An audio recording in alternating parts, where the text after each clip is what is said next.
Hello and welcome back, my incredible AP Insight family. Abby Phillip here. Let's start with what the Attorney General of the United States wants you to believe. According to Pam Bondi, the Justice Department has done its job.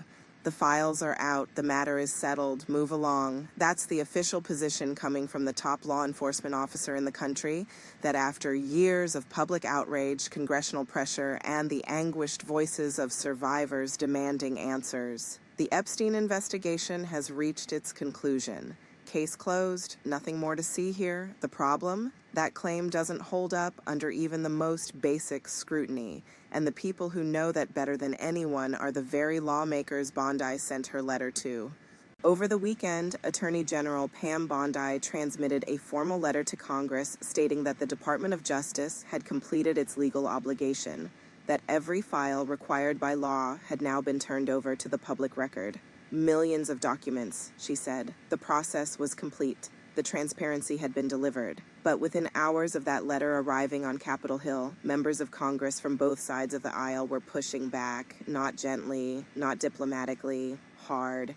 Because according to those lawmakers, critical documents are still missing. Files that should be part of any serious accounting of what Jeffrey Epstein did, who helped him do it, and who was protected while he did it. Those files, sources say, are nowhere to be found in what Bondi submitted. The release, in the eyes of those closest to this investigation, is not a conclusion. It's a performance. And then came the list. Buried inside the Justice Department's submission was a catalog of names, more than 300 of them. The DOJ described these individuals as politically exposed persons mentioned somewhere within the broader Epstein files. The release of this list was framed, at least implicitly, as a gesture of accountability. Look, the department seemed to be saying, look at all these names we're putting on the record. Look how transparent we're being. Critics immediately identified what was actually happening. Lawyers, journalists, lawmakers, and legal analysts who have spent years working on cases like this recognized the move for what it was, a document dump. A deliberate strategy of overloading investigators, reporters, and the public with so much material, so much noise, that the signal gets lost entirely. When you bury everything, nothing stands out. When every name carries equal weight, no name carries any weight at all. That is not transparency, that is its opposite. And the names on that list, they tell you everything you need to know about the seriousness of this exercise.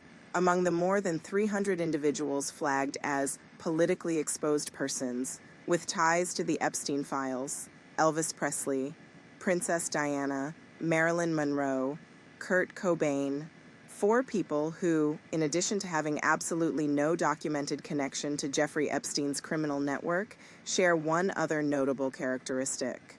They are all dead. Some of them have been dead for decades. Let that sink in.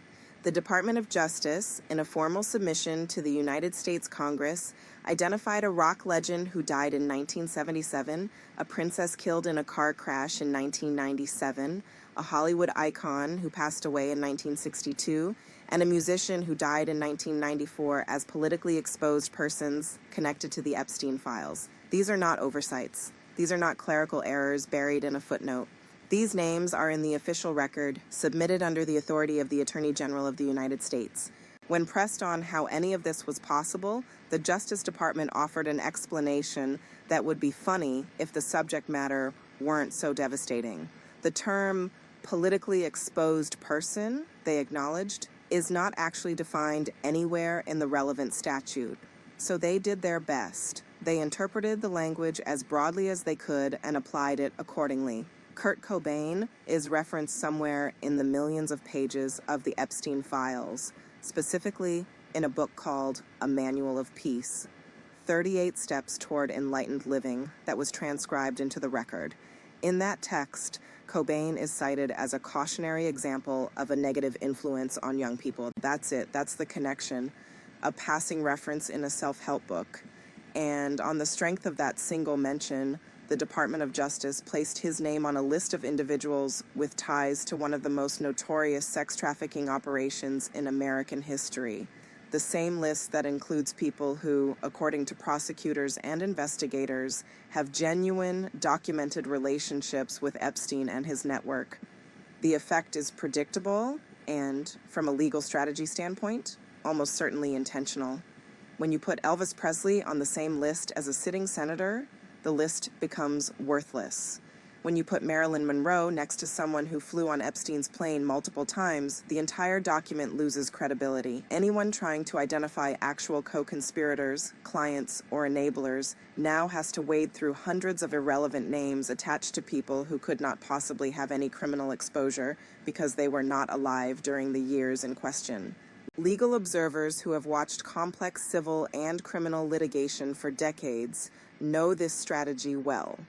It's called flooding the zone. You don't hide evidence by destroying it. You hide it by drowning it. You dump so much material onto the other side, so many pages, so many names, so many folders, that finding the thing they're actually looking for becomes nearly impossible. Commercial litigators use it against opposing counsel. Corporations use it against regulators. And now, apparently, the Department of Justice is using it against the American public and the survivors of Jeffrey Epstein's crimes. This is not a new concept, and it didn't originate inside the DOJ's Legal Strategy Office. The intellectual architecture of flood the zone as a political weapon has a very specific author, and that author's name has been surfacing in the Epstein story in a completely different and deeply uncomfortable context. Steve Bannon, former White House chief strategist, longtime ideological architect of the modern American right, the man who, in recorded remarks, explained the flood the zone strategy with striking clarity. Hit your opponents with 3 things every single day. Let them chase one. While they're distracted, you move everything else forward. Keep the velocity high, keep the pressure relentless. Never let them recover. That's the strategy. Bannon articulated it, the Trump administration adopted it, and now the Justice Department appears to be applying it to the one investigation that, above all others, demanded a different approach. But here's where the story takes an even sharper turn, because at the same moment Pam Bondi was announcing that the Epstein files were complete and the matter was resolved, Steve Bannon himself was back in the news. Text messages that have now come to light show Bannon communicating with Jeffrey Epstein directly, and in those messages, Bannon referred to Epstein not by name, not by title, but by a single word: God. Read that again. The man who designed the political strategy now being used to limit accountability in the Epstein investigation had a personal correspondence with Epstein in which he referred to a convicted sex offender as God. That's not a rumor. That's not speculation from a partisan source. Those are documented text messages now part of the public record. This is the context in which Pam Bondi's letter to Congress should be understood. This is the ecosystem in which the Department of Justice is operating. And this is why legal experts, survivor advocates, and an increasingly bipartisan group of lawmakers are saying loudly and clearly that what happened over the weekend was not justice. It was a cover. The response from Capitol Hill has been striking, not because of its unanimity, but because of where it's coming from. Criticism of Bondi's handling of the Epstein files has not been limited to Democrats looking for political ammunition. Some of the sharpest, most pointed condemnations have come from within the Republican Party itself, and one voice in particular has emerged as the most unrelenting. Representative Thomas Massie of Kentucky has been pursuing this investigation with a consistency and a willingness to name names that his colleagues have largely avoided. Massie has publicly called out the Trump administration's handling of the Epstein files, questioned the credibility of the DOJ's releases, and refused to soften his language when asked directly whether he trusts Pam Bondi to run a legitimate investigation. His answer has been clear: he doesn't. For asking these questions, for demanding these answers, for refusing to treat the administration's statements as sufficient, Massie has become one of the president's most publicly targeted critics. Donald Trump has gone after him personally, called him a loser in public statements, and suggested that Massie is the one who needs professional help, not the people running a Justice Department that appears to be shielding individuals connected to a convicted sex trafficker. Think about what that inversion means. A congressman who is pushing for accountability for the victims of Jeffrey Epstein is being told he needs psychiatric evaluation. The attorney general who is burying the files, flooding the record with dead celebrities, and refusing to hear testimony from survivors is the one being described as doing her job. When confronted with Massey's characterization of the Trump White House as the Epstein administration, a senior Republican member of the House deflected with a statement that was notable for what it did not say. The colleague acknowledged that Massey and Trump have some differences, but stopped well short of defending the DOJ's conduct or affirming that the Epstein investigation had been handled appropriately. The congressman did say one thing with confidence, however. If anyone believes a crime has not been properly investigated, they should bring that information to the Department of Justice. He said he had no doubt the DOJ would take it up. No doubt. That statement was made, apparently without irony, at a moment when the survivors of Jeffrey Epstein's crimes had already answered that very question. Not in private, not through back channels, but in a public congressional hearing under oath on camera. Every single one of them had reached out to the Department of Justice. Every single one of them, through attorneys, through representatives, through formal legal channels, had offered to provide testimony and evidence. Every single one of them had been either ignored or explicitly denied. Hello and welcome back, my incredible AP Insight family. Abby Phillip here. Not some of them, all of them. The same DOJ that found time to flag Kurt Cobain as a politically exposed person could not find time to respond to the women Jeffrey Epstein abused. The same department that compiled a list of 300 names, including people who died before Epstein's operation was even established, could not be bothered to return a call, schedule a meeting, or acknowledge a single submission from the survivors who have been waiting years for someone in authority to listen to them. This is the reality behind the weekend's announcement. This is what "the files have been released" actually means in practice.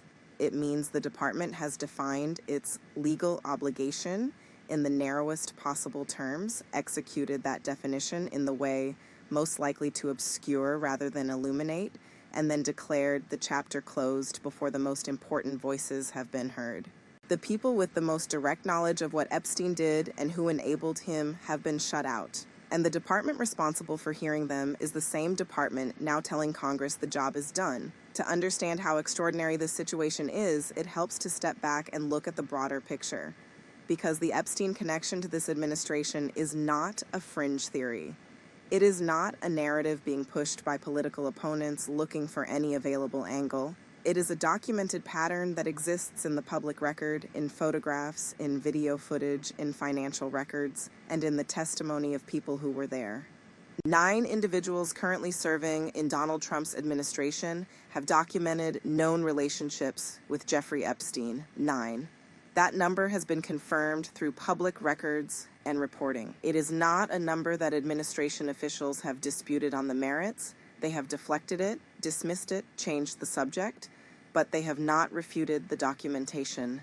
9 people in a single administration with ties to a man who was convicted of sex crimes, who operated one of the most extensive sex trafficking networks ever uncovered on American soil, who died in federal custody under circumstances that remain officially unexplained, and whose co-conspirator, the only person ever imprisoned in connection with his crimes, was jailed not by this administration, but by the one before it.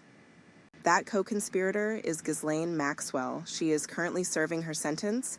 She was convicted of sex trafficking and related offenses. She is the only person in the entire Epstein network who has faced prison time. One person. Out of an operation that spanned decades, involved properties on multiple continents, counted the wealthiest and most powerful men in the world among its participants, and destroyed the lives of an unknown number of young women and girls. One person is in prison, and this administration had nothing to do with putting her there. What this administration has done in the more than a year it has been in power is delay, deflect, and bury. It has slow-walked document releases. It has redacted names that the public has a right to see. It has ignored survivors. It has flooded congressional submissions with irrelevant data. It has attacked the lawmakers pushing hardest for answers. And now it has sent a letter to Congress declaring that its work is finished. All of this would be damaging for any administration, but for this one, the damage carries a particular weight, because the man at the top of this administration has his own well-documented history with Jeffrey Epstein. Photographs, birthday cards, videos, public appearances together at events stretching back decades. A 2002 quote from Trump himself, published in New York Magazine, in which he described Epstein as a terrific guy and said he enjoyed Epstein's company, noting that Epstein liked beautiful women on the younger side. Those words are in the record, those photographs exist, that footage is real, and the man who said those things, who appeared in that footage, who sent those birthday cards, is now the President of the United States, overseeing the administration that is telling the public the Epstein investigation is complete. Trump has not been charged with any crime in connection with Epstein. That is a fact that deserves to be stated clearly. But the pattern of behavior from his administration, the stonewalling, the document manipulation, the attacks on investigators, raises questions that go beyond criminal liability. They go to the question of institutional integrity. They go to the question of whether the Department of Justice is capable of investigating a network that appears to include people at the highest levels of the current government. He said he had no doubt the DOJ would take it up, no doubt. That statement was made, apparently without irony, at a moment when the survivors of Jeffrey Epstein's crimes had already answered that very question, not in private, not through back channels, but in a public congressional hearing, under oath, on camera. Every single one of them had reached out to the Department of Justice. Every single one of them, through attorneys, through representatives, through formal legal channels, had offered to provide testimony and evidence. Every single one of them had been either ignored or explicitly denied. Hello and welcome back, my incredible AP Insight family. Abby Phillip here. Based on everything we have seen over the past year, the answer to that question is plainly no. And the clearest illustration of that answer came not from a document or a legal filing, but from a campaign advertisement, because Pam Bondi did not arrive at the Office of Attorney General as a stranger to this issue. She came with a specific history, a history she herself advertised loudly and proudly when she was running for Attorney General of Florida years ago. In that campaign ad, Bondi spoke directly to the camera about human trafficking. She cited Florida's ranking, third in the nation for calls to human trafficking helplines. She described young women and children being enslaved and abused, and she looked directly into the lens and said she would fight to put the people responsible for those crimes. She called them monsters, behind bars. Behind bars. Those were her words, her commitment, her campaign promise, the foundation on which she asked Florida voters to trust her with the state's top law enforcement post. Now she is the Attorney General of the United States. She has the authority, the resources, the legal mandate, and the moral obligation to pursue exactly the kind of case she described in that advertisement. A network that enslaved and abused young women, perpetrators who have never faced consequences, victims who have been ignored for years, monsters, to use her word, who remain free. And what has she done with that authority? She has closed the file. She has declared the investigation complete while survivors' calls go unanswered.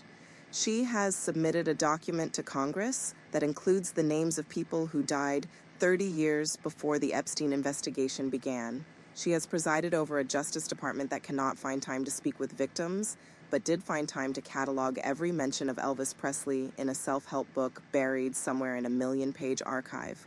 The distance between the woman in that campaign ad and the Attorney General who sent that letter to Congress this weekend is not just a matter of politics or ideology. It is something more fundamental.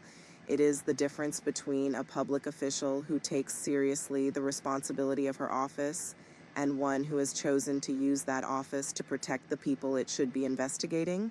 That choice has consequences, real consequences, for the women who were abused, for the families who have waited years for acknowledgement, for the legal system that depends in its most essential function on the principle that power does not shield you from accountability.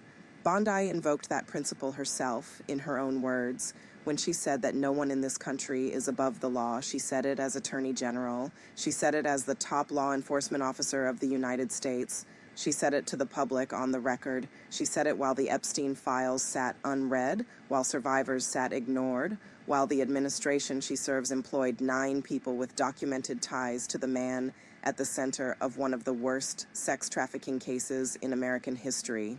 No one is above the law. That is the standard she set. And by that standard, the accounting of what has actually happened here is straightforward and damning. Let's be direct about what the past year has shown us regarding this administration and the Epstein investigation. This is not a complicated story obscured by legal technicalities or genuine factual uncertainty. The broad outlines are clear, the pattern is consistent, the choices being made at the Department of Justice are not accidents or bureaucratic oversights. They are decisions, deliberate, strategic, and protective of specific interests. When survivors come forward and ask to be heard, they are turned away. When lawmakers request unredacted files, they receive packages stuffed with irrelevant names. When reporters and legal advocates push for specifics, they get process arguments about statutory definitions. When a congressman stands up and demands real answers, the President of the United States calls him a loser. This is the playbook. Keep the velocity high. Hit them with 3 things, let them chase one, never let them recover.